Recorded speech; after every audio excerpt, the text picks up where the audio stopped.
Are you familiar with Murphy's Law? Well, I have a situation, and it's very typical. I'm in the church bus right at the moment. I've been running people all over the place. I have family things that I desperately needed to take care of today, and the phone has been blowing up at the church for people who need rides. It's cold. It's cold out, and I took care of a few people in the morning. We have a homeless woman who's at a local emergency room where she went because it was too cold, and the social worker from the hospital is calling, asking us, getting more terse with each phone call, if we will pick this woman up and take her somewhere, anywhere, just somewhere. Only we have nowhere to take her. We had a staff member work with her for,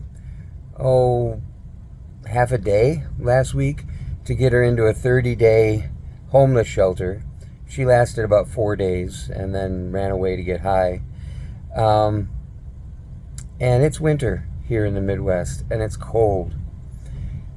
And they want us to pick her up, but we have nowhere to put her. And we can't put her in our own building. First off, there are laws, but we still put people in there every once in a while anyway. But we can't put her in there because she steals. And no one else will help her because she's been so aggressive and really just rude and horrible to our staff. And I don't know what to do. I don't want this woman to freeze to death. I also have nobody who will help her. And I'm swamped with things to do of my own. And I'm not asking you to feel sorry for me. What I'm asking you to do is to consider that this is a common problem among people who are helping the homeless. And there are two different types of homeless people, as near as I can tell. There's the people who have a temporary setback and use whatever means necessary, whether it be family or governmental help or charities like the one that I'm involved in, to get back on their feet. And then they do.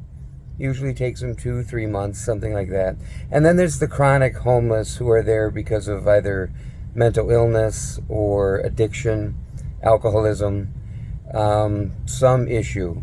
Many of the people who are homeless are that way because they don't want to live by the rules. They just don't. And I don't blame them. I don't like living by rules either. But the reason I'm making this post is I'm asking, what would you do? Honestly. Because I get a lot of people say, I do this, or why aren't you doing that? But what would you do in my situation? I'm not going to tell you what I am going to do. But what would you do? Just leave a comment. Search your heart. Think about it. Just think about it.